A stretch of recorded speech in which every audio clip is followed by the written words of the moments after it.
America ఆదేశిస్తే India Pakistan యుద్ధాన్ని 3 రోజుల్లో ముగించినటువంటి నరేంద్ర మోడీ అమిత్ షా ప్రభుత్వం వాళ్ళు చర్చలు జరిపి వెంటనే ఒక ఒప్పందానికి రావాలి అని చెప్తే మేఘాల మీద రక్షణ శాఖ వర్గాలు చర్చలు జరిపి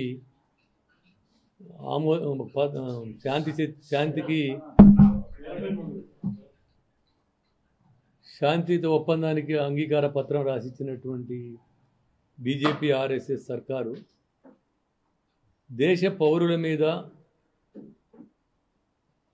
సరిహద్దుల్లో చేయాల్సిన శత్రువుల మీద చేయాల్సినటువంటి యుద్ధం, విదేశీ శక్తుల మీద చేయాల్సినటువంటి యుద్ధం దేశ పౌరుల మీద మధ్య భారతంలో ముఖ్యంగా ఛత్తీస్గఢ్ ప్రాంతంలో అబూజమడ్ ప్రాంతంలో చేస్తుంది. ఈ క్రమంలో ఇప్పటికీ దాదాపు 550 మందికి పైగా హత్య చేసి ఒక నరమేధాన్ని సృష్టించింది, రక్తపాతాన్ని సృష్టించింది, పచ్చటి అడవుల్లో నెత్తురుటేరులు పారించింది. అందులో భాగంగానే ఈ నెల 21వ తేదీ నాడు జరిగిందని చెప్పబడుతున్నటువంటి ఎన్కౌంటర్లో CPI Maoist party all India ప్రధాన కార్యదర్శి నంబాల కేశవరావుతో పాటు సజ్జా నాగేశ్వరరావు, విజయలక్ష్మి తదితరులందరినీ 27 మందిని ఎన్కౌంటర్ పేరుతోనే హత్య చేసి ఇప్పటికీ 6 రోజులు గడిచిపోతుంది. ఈ రోజు వరకు కూడా శవాలు ఇవ్వకుండా పోస్ట్ మార్టం కాలేదనే పేరుతోటి మళ్ళీ రోజు హాస్పిటల్కి పోలీస్ స్టేషన్కి తిప్పుకుంటూ రాత్రి వరకు కూడా శవాలు ఇవ్వలేదు. ఆ శవాలు ఇవ్వకుండా మీరు శ్రీకాకుళం తీసుకుపోవడానికి వీలు లేదు, నారాయణపూర్లోనే మీరు దహనం చేసుకుంటే మేము సహకరిస్తామనేటువంటి పద్ధతులు అక్కడ పోలీస్ అధికారులు వాళ్ళకి చెప్పడం, బెదిరింపులకు గురి చేయడం.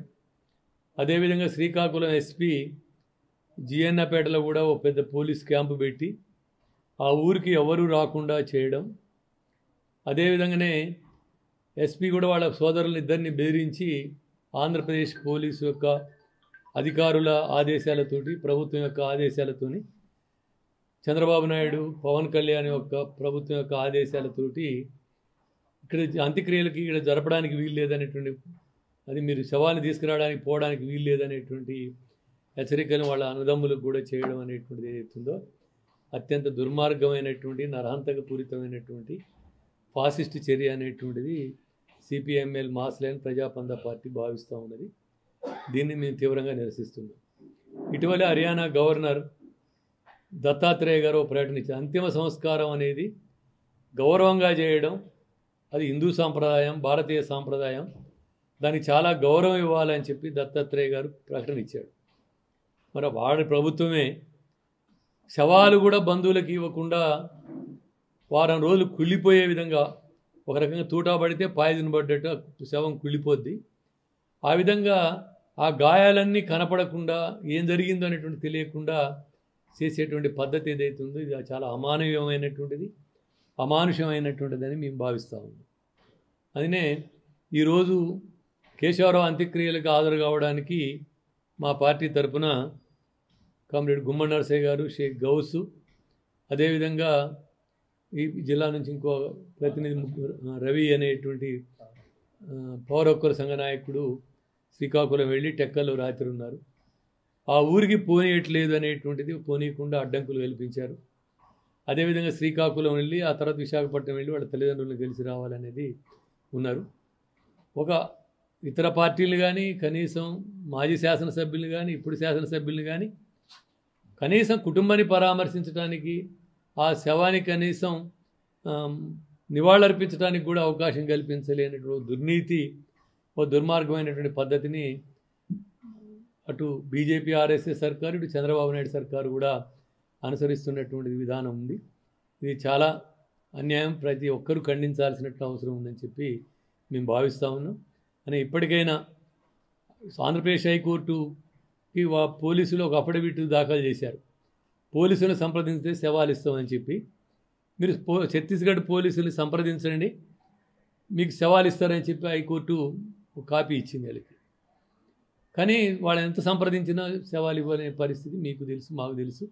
కానీ ఇది వాంటెడ్లీ ఉద్దేశపూర్వకంగా చేస్తున్నటువంటి చర్యగా మేము భావిస్తూ ఉన్నాం.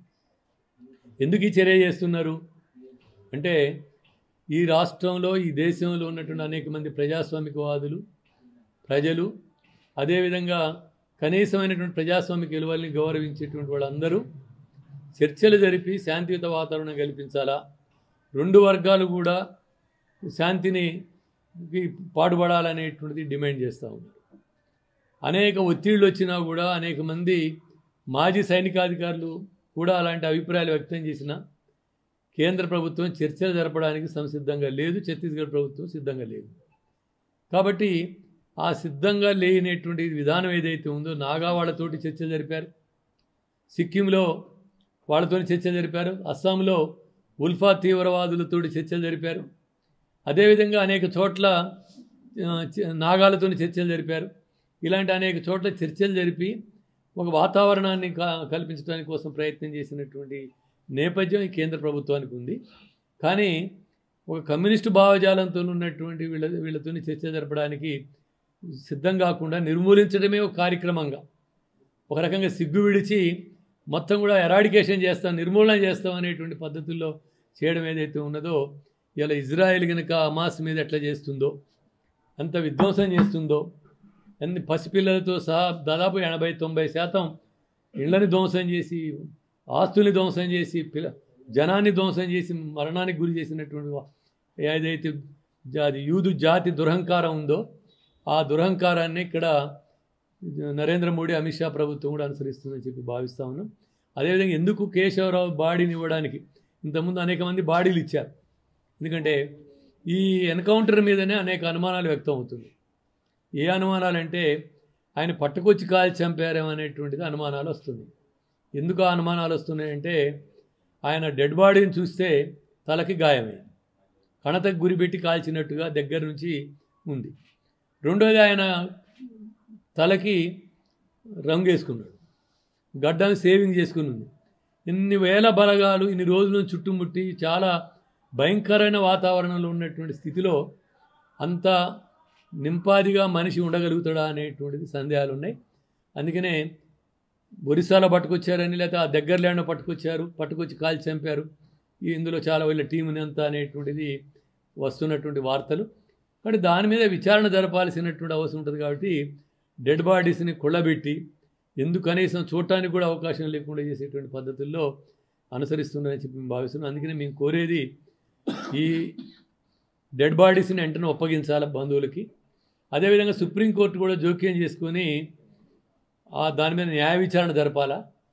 అనేక మంది సాధారణ ఘటనలో సుమోటో కేసుకు తీసుకొని న్యాయ విచారణ జరిపినటువంటి ఘటనలు అనేక ఉన్నాయి.